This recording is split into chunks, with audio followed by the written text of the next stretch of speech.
Hello, എല്ലാവർക്കും LLP ജംഗ്ഷന്റെ പുതിയൊരു വീഡിയോയിലോട്ട് സ്വാഗതം. ഇന്ന് നമ്മളിവിടെ ഡിസ്കസ് ചെയ്യാൻ പോകുന്നത് remoteness of damage under law of tort എന്നുള്ള ടോപ്പിക്കിനെ കുറിച്ചിട്ടാണ്. അപ്പോൾ നമുക്ക് വൈകിക്കേണ്ട ടോപ്പിക്കിലോട്ട് പോവാം. ടോർട്ട് എന്ന് പറയുന്നത് ഒരു സിവിൽ റോങ് ആണ്.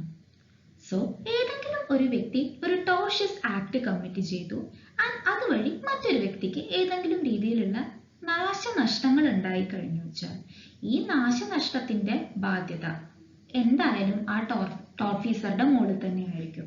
ഇത് നമുക്കൊക്കെ അറിയുന്ന കാര്യമാണ്. അതായത് ഞാനൊരു തെറ്റായ പ്രവൃത്തി ചെയ്തിട്ട് മറ്റൊരാൾക്ക് ഒരു നാശനഷ്ടം ഫേസ് ചെയ്യേണ്ടി വന്നു വെച്ചാൽ ആ നഷ്ടത്തിന്റെ ഉത്തരവാദിത്തം ഞാൻ തന്നെയാണ് ഏറ്റെടുക്കേണ്ടത്. സോ നമുക്ക് ഉണ്ടാവുന്ന ഒരു ഡൗട്ട് എന്താണെന്ന് വെച്ചാൽ എത്രത്തോളം ബാധ്യതയായിരിക്കും എൻ്റെ മുകളിൽ ഉണ്ടാവുക എന്നുള്ളതാണ്. ഇപ്പോൾ നഷ്ടപരിഹാരം കൊടുത്തുകൊണ്ടാണ് ഒരു വ്യക്തിക്ക് റെമഡി കണ്ടെത്തി കൊടുക്കേണ്ടതെങ്കിൽ എത്ര നഷ്ടപരിഹാരമാണ് ഞാൻ ആ വ്യക്തിക്ക് കൊടുക്കേണ്ടത് എന്നുള്ളത് ഒരു ക്വസ്റ്റ്യൻ തന്നെയാണ്.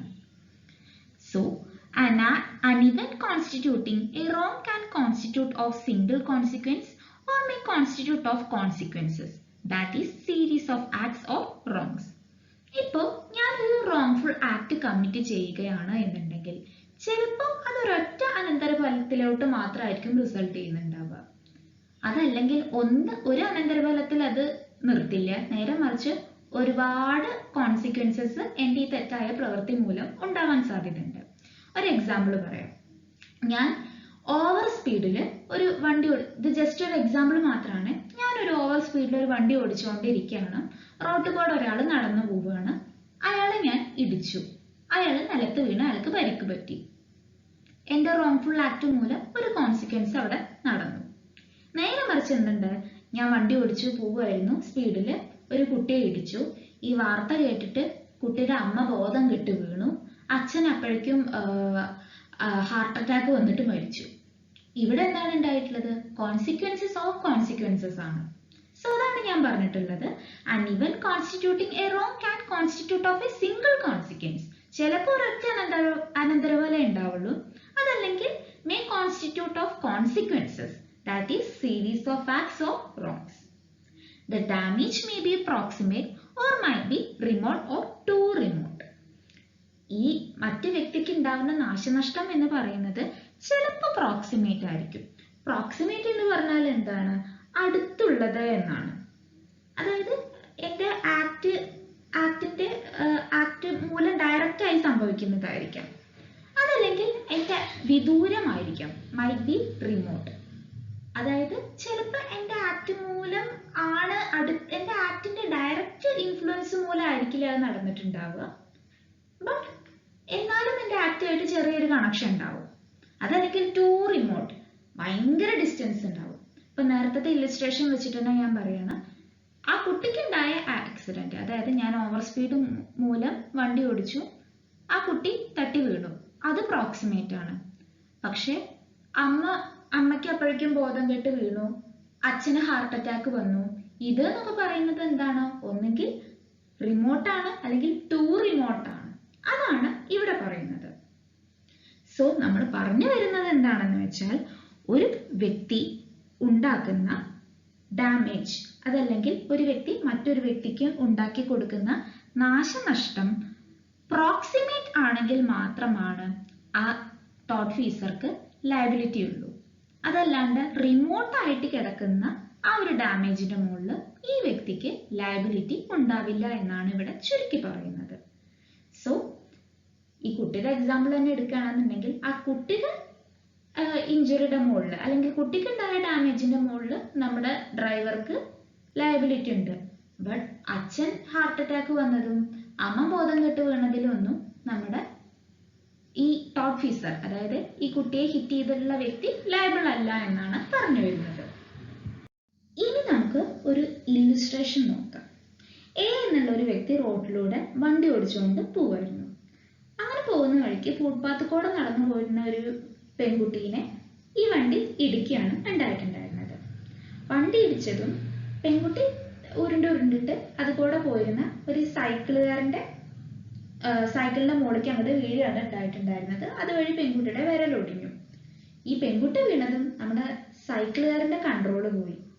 ബാലൻസ് പോയി. അയാൾ എന്ത് ചെയ്തു, അയാളുടെ മുന്നിൽ കൂടെ പോയിരുന്ന ഒരു ഫ്യൂൽ ടാങ്കർ, അതായത് ഇന്ധനം നിറച്ചു കൊണ്ടുപോയിരുന്ന ഒരു ലോറി പോലത്തെ വാഹനത്തിന്റെ മുകളിൽ അയാൾ വീണു. അങ്ങനെ വീണപ്പോൾ എന്തുണ്ടായി, നമ്മുടെ ലോറി ഡ്രൈവർ ഈ വ്യക്തിയുടെ ജീവൻ രക്ഷിക്കാൻ വേണ്ടിയിട്ട് വണ്ടി ഇടത്തോട്ട് ഓടിച്ചു.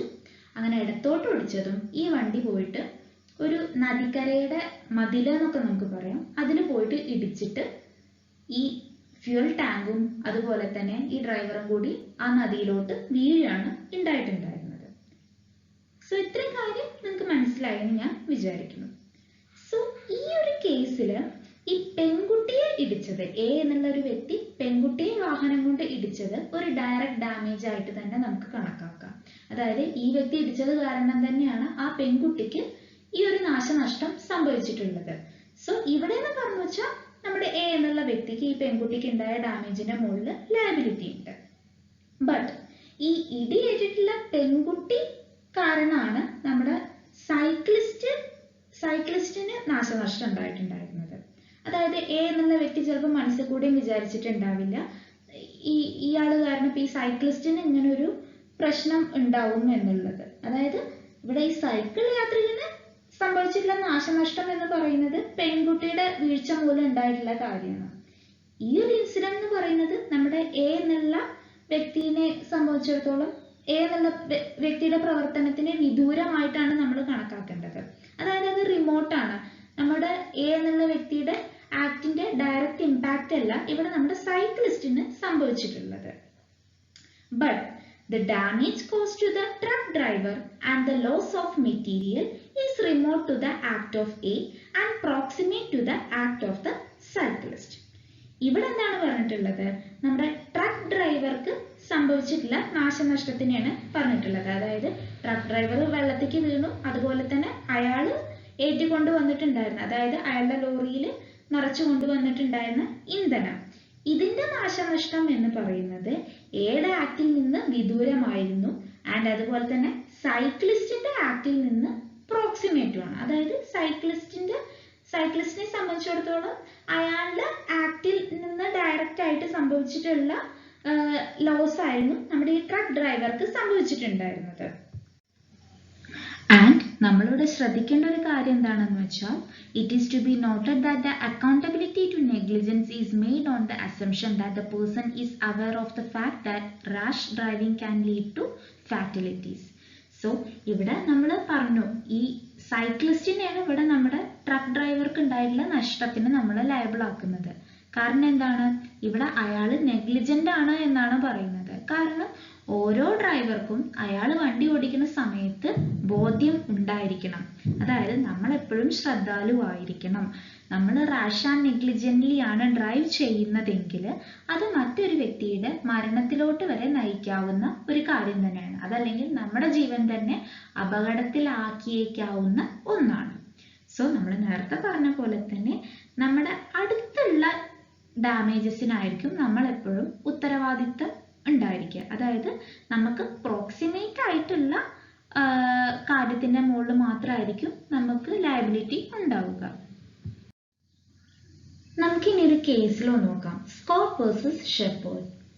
ഈ കേസിൽ എന്താണ് ഉണ്ടായിട്ടുള്ളത് എന്ന് വെച്ചാൽ, എ എന്നുള്ള ഒരു വ്യക്തി തീ കത്തിച്ചിട്ടുള്ള ഒരു പന്താണ് തോന്നുന്നുണ്ട്, സ്കിബ് എന്നുള്ള വാക്കിന്റെ അർത്ഥം, ഒരു ജനക്കൂട്ടത്തിന്റെ ഇടയിലോട്ട് എറിയാണ് ഉണ്ടായിട്ടുണ്ടായിരുന്നത്.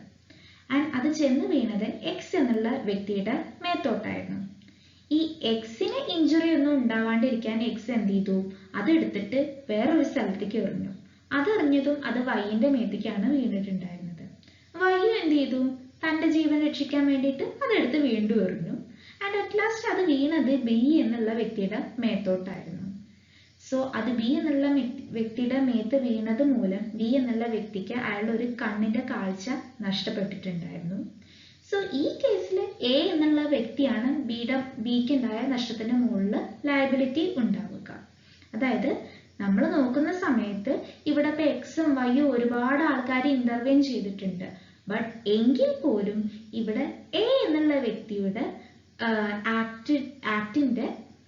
ആക്ട് കാരണമാണ് ഇവിടെ ബി എന്നുള്ള വ്യക്തിക്ക് ഈ നാശനഷ്ടം ഉണ്ടായിട്ടുണ്ടായിരുന്നത്. അതായത് എയുടെ ആക്ടിന്റെ പ്രോക്സിമേറ്റ് കോസ് മൂലമാണ് ഇവിടെ ഭയങ്കര ഡിസ്റ്റൻസ് ഉണ്ടെങ്കിൽ പോലും, അതായത് ഉള്ളിലൂടെ എക്സും വൈയും ഒക്കെ കയറിയിട്ടുണ്ടെങ്കിൽ പോലും നമ്മുടെ ബിക്ക് കണ്ണിന് കാഴ്ച നഷ്ടപ്പെട്ടിട്ടുണ്ടായിരുന്നത്. അപ്പൊ നമ്മൾ മുന്നേ പറഞ്ഞത് എന്താണ്?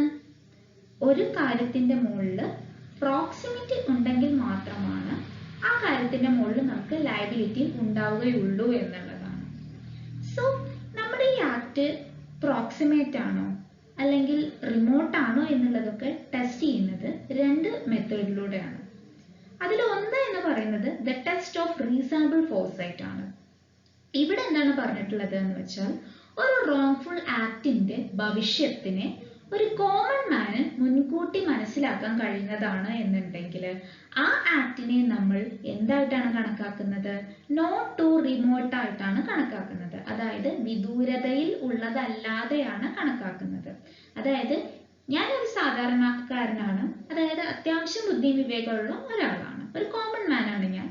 എനിക്കറിയാം റാഷ് ആൻഡ് നെഗ്ലിജന്റ്ലി വണ്ടി ഓടിച്ചു കഴിഞ്ഞാൽ മറ്റൊരു വ്യക്തിയുടെ ജീവന് അപകടം ഉണ്ടായേക്കാം, അതല്ലെങ്കിൽ എന്റെ ജീവന് തന്നെ അപകടം ഉണ്ടായേക്കാം.